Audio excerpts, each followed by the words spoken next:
উপরে আমি গার্ডারটা এনেছি দিয়ে না, এই দেখো কি বেরাচ্ছে, দেখো দেখো দুধ বেরাচ্ছে এরকম করে, দেখো দেখছো, এ এখনও বেরাবে।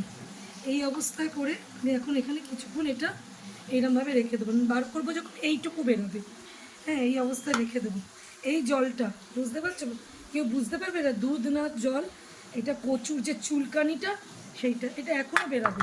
এই আমি রেখে দিলাম, পরে আবার বার করে এটাকে ফাইনাল রেডি করব। এইভাবে করবে, একটু গলা চুলকাবে না।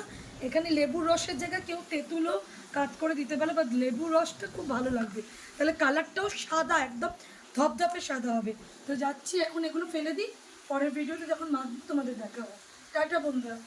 সেকেন্ড প্রসেসটা করতে চলে এলাম। নুন আর লঙ্কা দিয়েছি এর মধ্যে, দিয়ে ঘষবো, ঘষে যা করার আমি দেখাচ্ছি। এইটা যে তোমাদের দেখিয়ে রেখেছিলাম মনে আছে তো, এ দেখো এখান দিয়ে এখনো কত জল বেরোচ্ছে, দেখো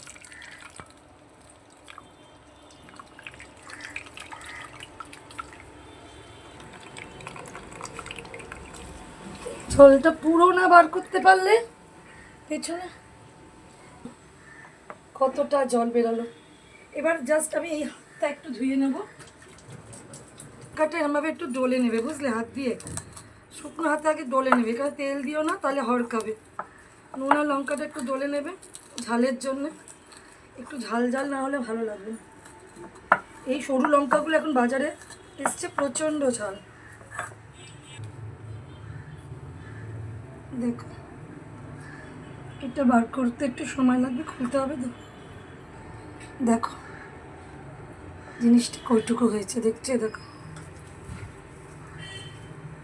দিলাম এর মধ্যে। এবার আমি দেব এটা পোস্ত আর সর্ষে বাটা, ওকে, এটা শুধু সর্ষে বাটা না, শুধু পোস্ত বাটা না, এর মধ্যে পরে সর্ষে পোস্ত বাটা, গুঁড়ো করা নারকেল কুচি নয়, সর্ষের তেল, কাঁচা লঙ্কা, একটু বেশি করে সর্ষের তেল, কিন্তু নারকেলটা আমার বাজার থেকে আজকে আনা নেই, আমার কাছে আনানো ছিল, তাই সব দিয়ে করে দিলাম। সেই স্বাদ লাগে খেতে, আমাদের মধ্যে অনেকেই আমরা ভালোবাসি এটা খেতে। এক ফোঁটাও চুলকাবে না, এটা আমার গ্যারান্টি, কেন আমি চুলকাবা জিনিসটা বার করে দিয়েছি। আর একটু হয়তো তেল লাগবে দেব। এই হয়ে গেল আমার পুরোটা মাখা।